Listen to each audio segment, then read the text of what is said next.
The threes for Duke have been a big story. Luke Kennard has been their superstar. When you talk about Duke, no one steadier than Luke Kennard. 3 30-point games on the year. He's been Mr. Steady for Duke all year long. For Duke, it's been lingering injuries.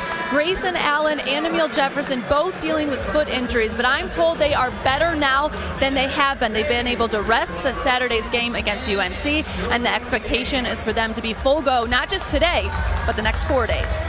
All right, Allison, we'll keep an eye on Grayson Allen. One thing we've noticed, when the ankle acts up on him, he doesn't get a lot of elevation off of the jump shot, and it leads to flat shots that don't go in. And, of course, Emil Jefferson is so critical to what Duke does, especially on the interior when it comes to the Duke defense on that back line.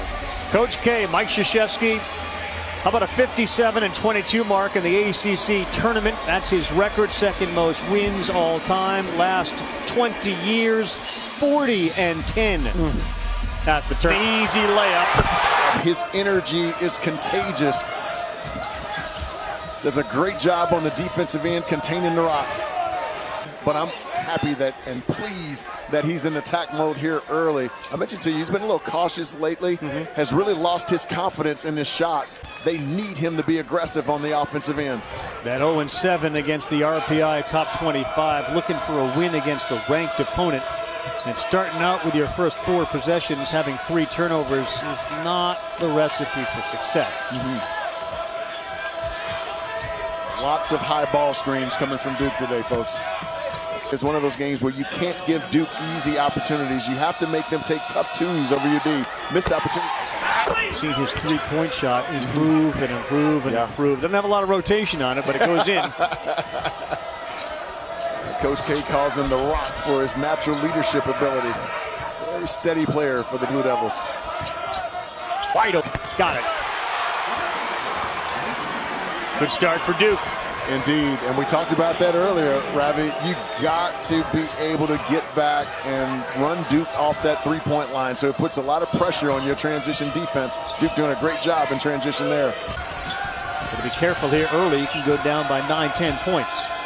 Hey, down into the paint deep, and he misses the money. He has been very out of control early here today.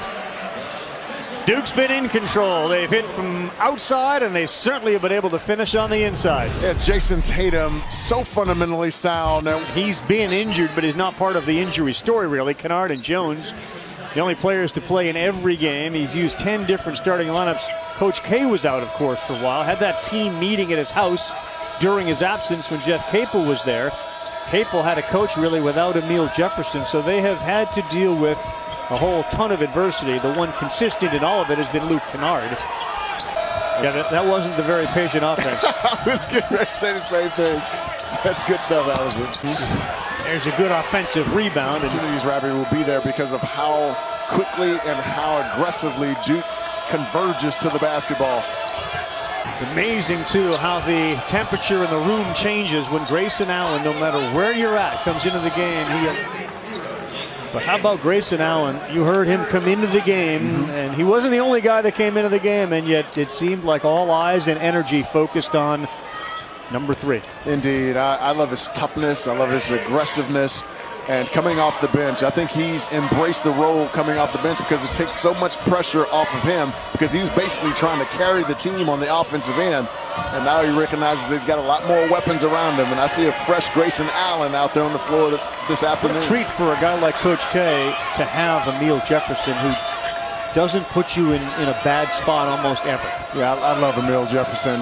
This kid does so many of the intangible things for this Duke team, and he's a guy who's communicating defensively. He recognizes mismatches and takes advantage and makes good decisions when he has the rock. I have a great level of appreciation for number 21 in white. Guys, non-Duke fans feel a certain way about Grayson Allen, but when you talk to his teammates, they absolutely love him. I spoke to Luke Kennard, who has made such a big improvement from last year to this year. He's improved his scoring from 12 points a game to 20.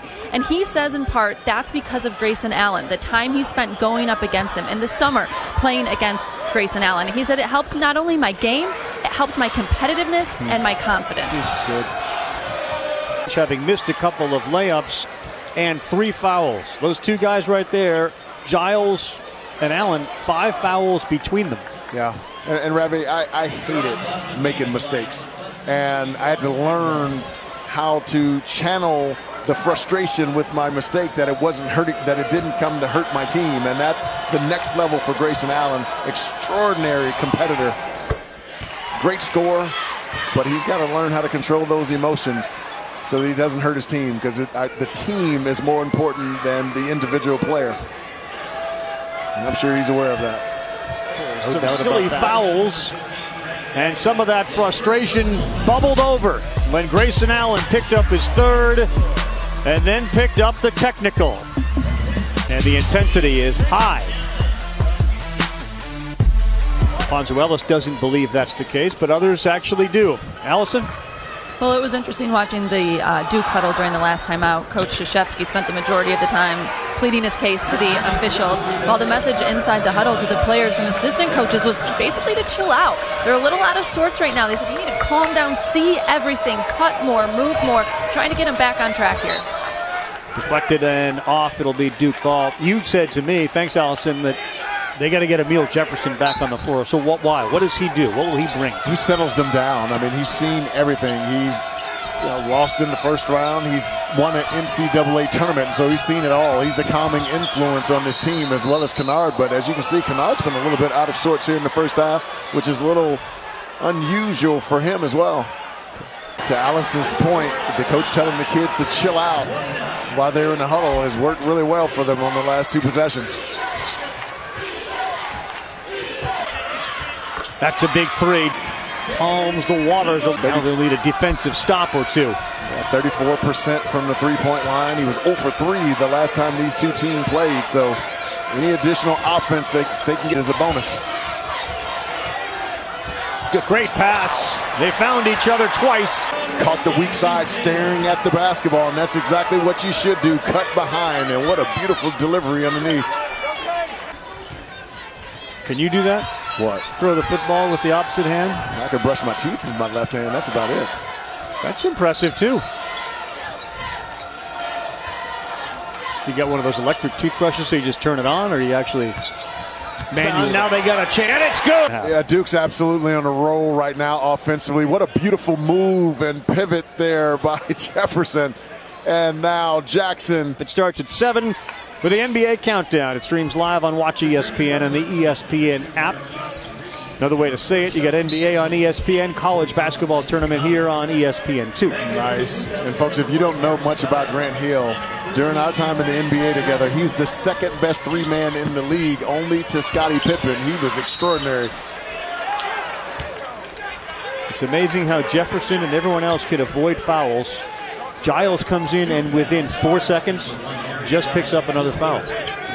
Again, folks, he's missed 15 months of basketball. It's going to take him a while to first get back 100% healthy and then allow his instincts to start to take over. Oftentimes when he picks up those fouls, he's just out of position, but make no mistake about it, if he can get back to 100%, Harry Giles is going to be an extraordinary player. Anyone who has ever seen Harry Giles when healthy knows that he is about as good as any player that has come out of high school. And obviously the injuries have really curtailed him. Because of that, does he come back to college next year? Well, I think it depends on where they're going to take him in the draft. If he can be guaranteed as a first-round pick, I think he should go. The money's just too good right now, and I think he'll get extraordinary care there. And basketball and building his body will be his #1 priority. And he'll be able to do it with a singular focus. So all that saying, I think he should. First game of our nightcap, of course, NBA over on ESPN. But the balance of Duke surviving the foul trouble. My man, Alfonso Ellis and Allison Williams. I'm Carl Ravitch. Thanks very much for joining us from Brooklyn. Highly questionable starts right now.